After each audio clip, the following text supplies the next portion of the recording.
Bienvenue dans les lectures de Miroir Mental. On va poursuivre aujourd'hui la lecture du Kybalion des Trois Initiés avec le mystérieux chapitre qui s'appelle Le Tout. Alors c'est parti. Derrière l'univers du temps et de l'espace se cache toujours la réalité substantielle, la vérité fondamentale. Substance signifie ce qui se trouve sous n'importe quelle manifestation extérieure. C'est l'essence, la réalité essentielle, la chose en elle-même. Substantiel signifie actuellement existant, étant l'élément essentiel, étant réel, etc. Réalité signifie l'état d'une chose réelle, vraie, durable, solide, fixe, permanente, actuelle. Derrière toute apparence et toute manifestation extérieure, il doit toujours y avoir une réalité substantielle. Telle est la loi.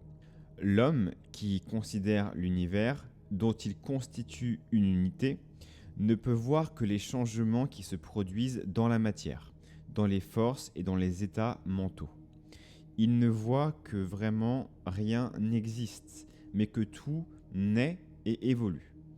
Rien ne reste en repos, tout naît, grandit et meurt. À l'instant même où une chose atteint son apogée, elle commence à décliner. La loi du rythme se manifeste constamment. Il n'y a en aucune chose ni réalité, ni qualité durable, ni fixité, ni substantialité. Rien n'est permanent, tout change. Cet homme voit toute chose naître d'autre chose et prendre une autre forme. Il voit constamment une action et une réaction, un flux et un reflux, une construction et une démolition, une création et une destruction. La naissance, l'évolution et la mort. Rien ne reste stable, tout change. Si c'est un penseur, il comprend que chacune de ces choses changeantes ne doit être que l'apparence, la manifestation extérieure de quelque pouvoir sous-jacent, de quelque réalité substantielle. Les penseurs, sans exception, dans tous les pays et dans tous les temps, ont compris la nécessité de l'existence de cette réalité substantielle. Toutes les philosophies dignes de porter ce nom ont été basées sur cette pensée. Les hommes ont donné à cette réalité substantielle de nombreux noms. Quelques-uns l'ont désigné sous le nom de déité, d'autres l'ont appelé l'énergie infinie et éternelle, d'autres encore ont essayé de l'appeler matière. Mais tous ont reconnu son existence. Elle est évidente par elle-même, elle n'a besoin d'aucun argument, d'aucune preuve. Dans ces leçons, nous avons suivi l'exemple de quelques-uns des plus grands penseurs anciens et modernes du monde des maîtres hermétistes. Nous avons appelé ce pouvoir sous-jacent, cette réalité substantielle, du nom hermétique de « le tout ». Nous estimons que ce mot est le plus facile à comprendre des nombreuses expressions appliquées par l'homme à la chose qui est au-dessus de n'importe quel nom et de n'importe quelle dénomination. Nous acceptons et nous enseignons le point de vue des grands penseurs hermétiques de tous les temps, aussi bien que celui de ces esprits illuminés qui ont atteint les plans supérieurs de l'être. Tous affirment que la nature profonde du tout est inconnaissable. Il doit en effet en être ainsi, car personne ne peut comprendre son être et sa propre nature, même à l'aide du tout lui-même. Les hermétistes croient et enseignent que le tout en lui-même est et doit toujours être indéfinissable. Ils considèrent toutes ces théories, toutes ces conjectures et toutes ces spéculations des théologiens et des métaphysiciens concernant la nature profonde du tout comme l'effort enfantin d'esprits mortels pour saisir le secret de l'infini. De tels efforts ont toujours échoué et vont toujours échouer par la nature même de ce travail. Celui qui poursuit de telles enquêtes parcourt de tous les côtés le labyrinthe de la pensée. Il finit par s'égarer, par perdre tout raisonnement, toute action, toute conduite saine et raisonnable et par devenir impropre au travail de la vie. Il ressemble à l'écureuil qui court avec frénésie sur la roue mobile de sa cage, voyageant toujours et n'aboutissant nulle part. Il reste prisonnier et se trouve toujours à l'endroit d'où il est parti. Plus présomptueux encore sont ceux qui tentent d'attribuer au tout leur personnalité, leur qualité, leur caractère et leurs propres attributs, lui octroyant des émotions, des sentiments et des caractéristiques humaines, lui donnant même les plus grands défauts de l'humanité, tels que la jalousie, la tendance à la flatterie et aux éloges, le désir des honneurs et la cupidité.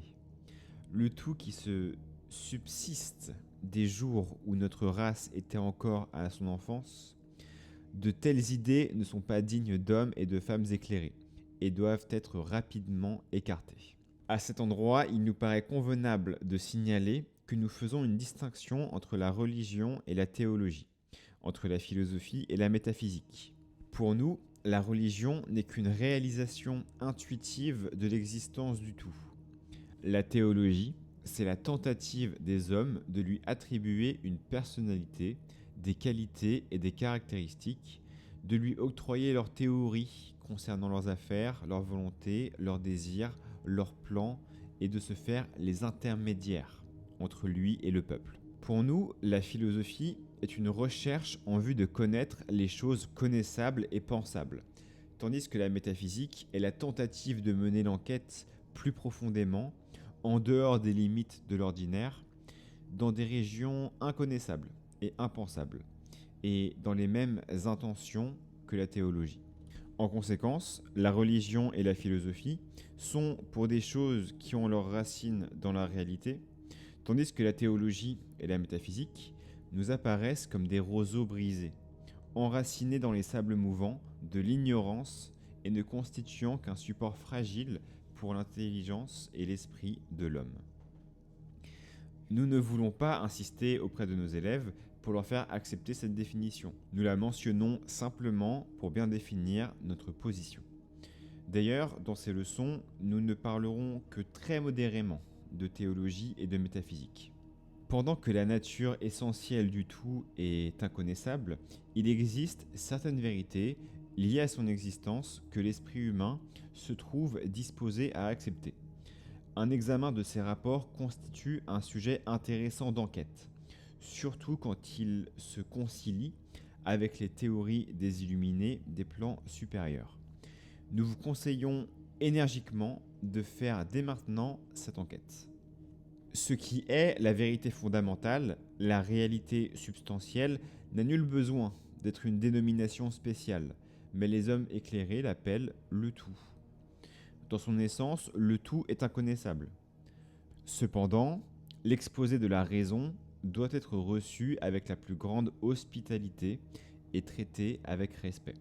La raison humaine que nous devons écouter religieusement, tant qu'il nous est possible de penser, nous enseigne comme il suit au sujet du tout, et cela sans chercher à écarter la voie de l'inconnaissable.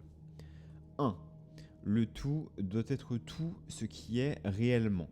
Il ne peut rien exister en dehors du tout, sinon le tout ne serait pas le tout.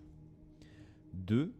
Le tout doit être infini, car rien ne peut définir, confirmer, limiter ou restreindre le tout.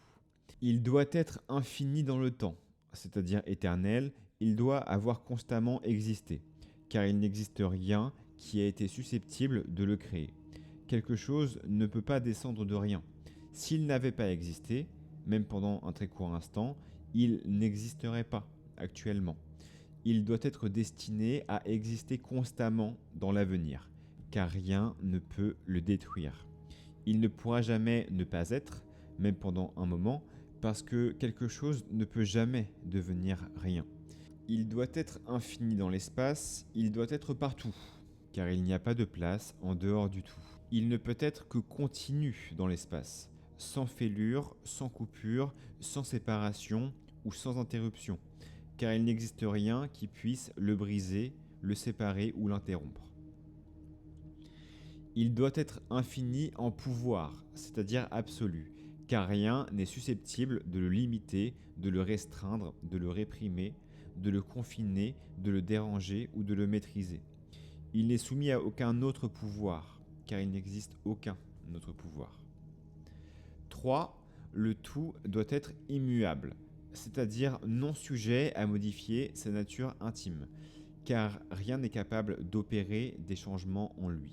Il n'existe rien en quoi il puisse se changer, ni d'où il puisse venir. On ne peut rien lui ajouter, ni rien lui retrancher. On ne peut l'augmenter, ni le diminuer. Il ne peut devenir plus grand ou plus petit, à quelque point de vue que ce soit. Il doit avoir toujours été et doit rester toujours exactement comme il est aujourd'hui. Le tout, il n'a jamais été, il n'est pas actuellement et il ne sera jamais autre chose en quoi il puisse se changer. Le tout étant infini, absolu, éternel et inchangeable, il doit naturellement s'en suivre que rien de fini, de changeable, d'éphémère et de conditionné ne puisse être le tout. Et comme il n'y a rien en dehors du tout, toutes les choses finies doivent être nulles en réalité. Ne vous effrayez pas, nous n'avons pas l'intention, sous couvert de la philosophie hermétique, de vous faire parcourir le champ de la science chrétienne. Il est possible de concilier ces deux états, en apparence contradictoires. Prenez patience, nous y arriverons quand le moment sera venu. Nous voyons autour de nous que ce que nous appelons matière constitue la fondation physique de toutes les formes existantes. Le tout est-il simplement de la matière ? Pas du tout.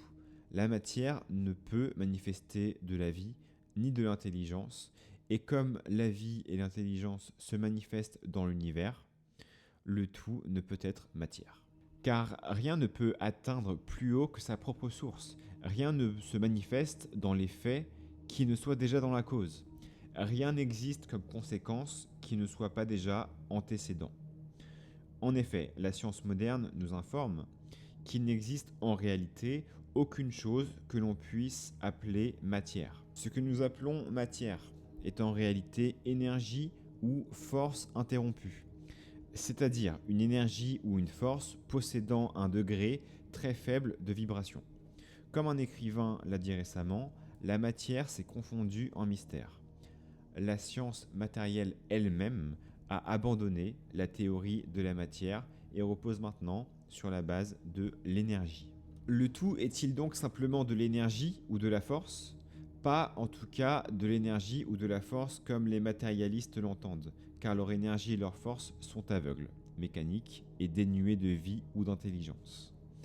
La vie et l'intelligence ne peuvent provenir en aucun cas d'une énergie ou d'une force aveugle pour la raison que nous avons donnée il y a un moment.